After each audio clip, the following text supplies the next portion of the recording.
It was meant to be a simple solo camping trip to clear my mind. I had packed my tent, sleeping bag, and enough food for 2 nights out in the wilderness. The hiking trail I chose was remote, a narrow dirt path that cut through dense forest far from any towns or cities. That isolation was exactly what I desired. After parking my car at the empty trailhead, I hoisted my heavy backpack and started my journey down the lonely path.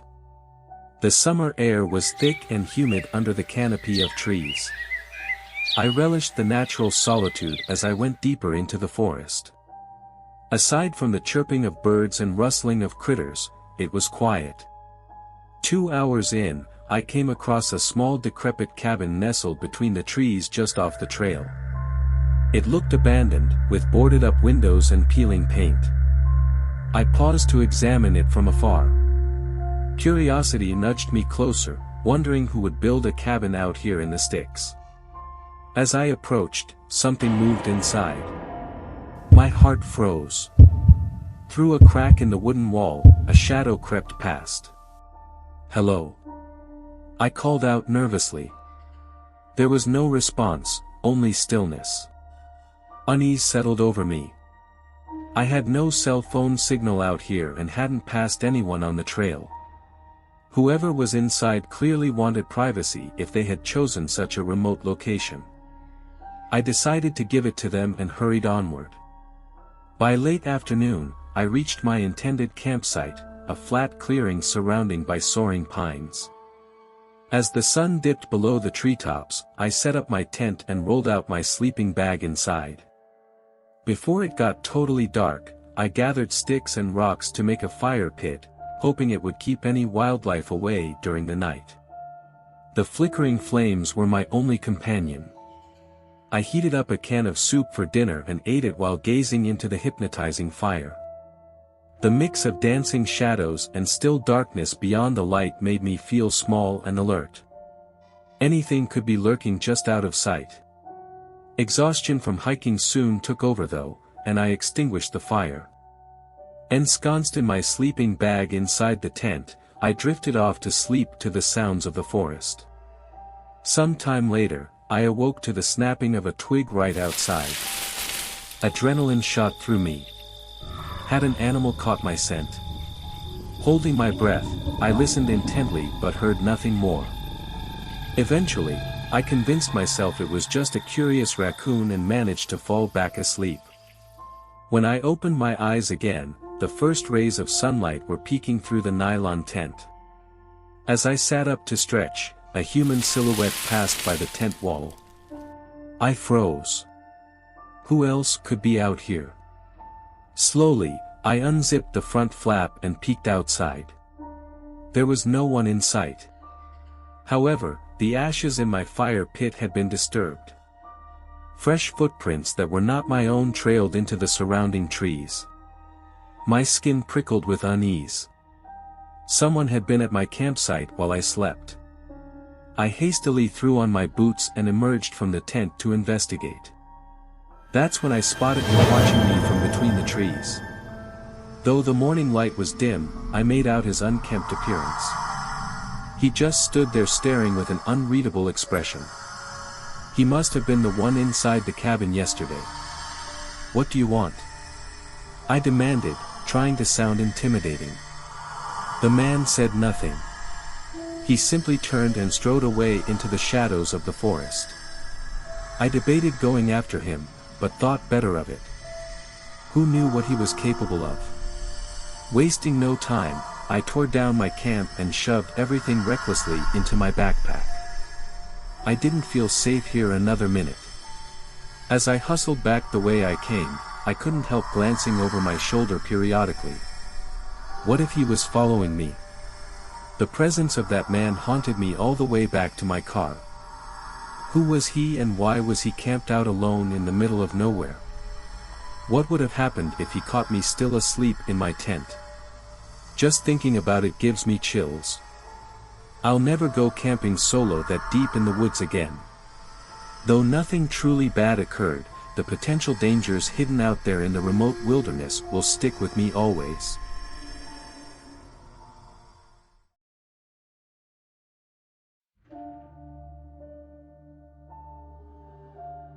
It was supposed to be a fun weekend camping trip with my best friend Jenny.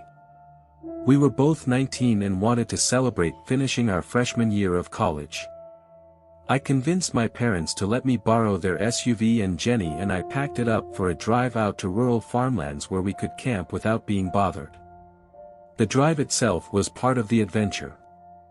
With the windows down and music blaring, we left behind the city and journeyed through rolling green hills and fields. By late afternoon, we turned down a dusty gravel road and parked the SUV in an open meadow. According to the camping app on my phone, we were the only ones around for miles. As the sun dipped behind the trees, we set up our tent and rolled out our sleeping bags. I gathered sticks and brush into a pile for a campfire while Jenny inflated our air mattresses. Soon we had our own little campsite all ready for the night.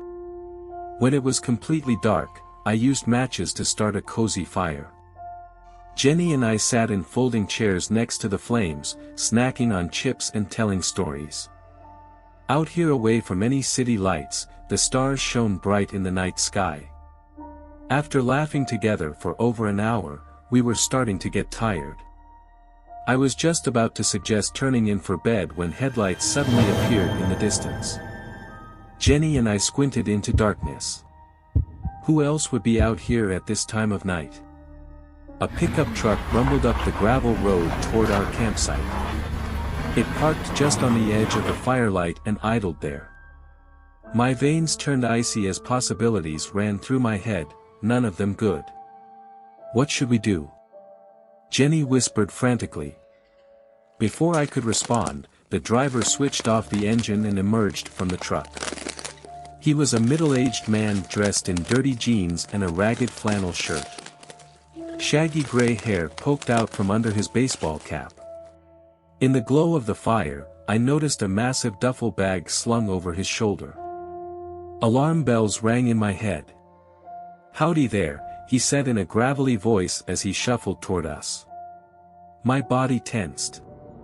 "Just out here camping for the night," I replied, trying to sound casual despite my racing heart. "Mind if I join ya?" "Name's Joe." He stared at us expectantly with dark beady eyes. Jenny glanced at me nervously. I stood up.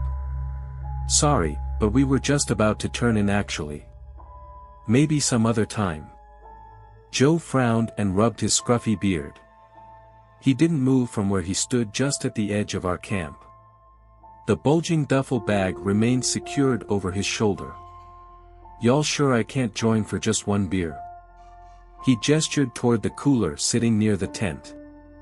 My patience was wearing thin. "Yeah, we're sure. I think you better be on your way." I tried to keep my voice steady. For an uncomfortable moment, Joe just looked back and forth between us before shrugging. "All right then, you ladies enjoy your night." He turned and shuffled back toward his truck. I watched his shadowy figure hoist the heavy bag into the bed of the pickup before getting back into the driver's seat. The engine rumbled to life and the headlights switched on, illuminating Jenny and I standing frozen by the fire. My heart pounded as the truck lingered there idling once again. Then Joe pulled away down the gravel road until the red taillights faded into the distance. I rushed to stamp out the fire while Jenny ducked into the tent. We were leaving, now. Without a word, we shoved everything haphazardly back into my car just as we had found it at the creepy old farmhouse. Never mind that it was the middle of the night. Neither of us would sleep a wink staying out here after that encounter. As Jenny navigated us back home using my phone's GPS, I still shuddered thinking about that man and his mysterious bag. Why had he stopped at our remote camp in the first place? And what would he have done if we had let him stay? Some questions are better left unanswered.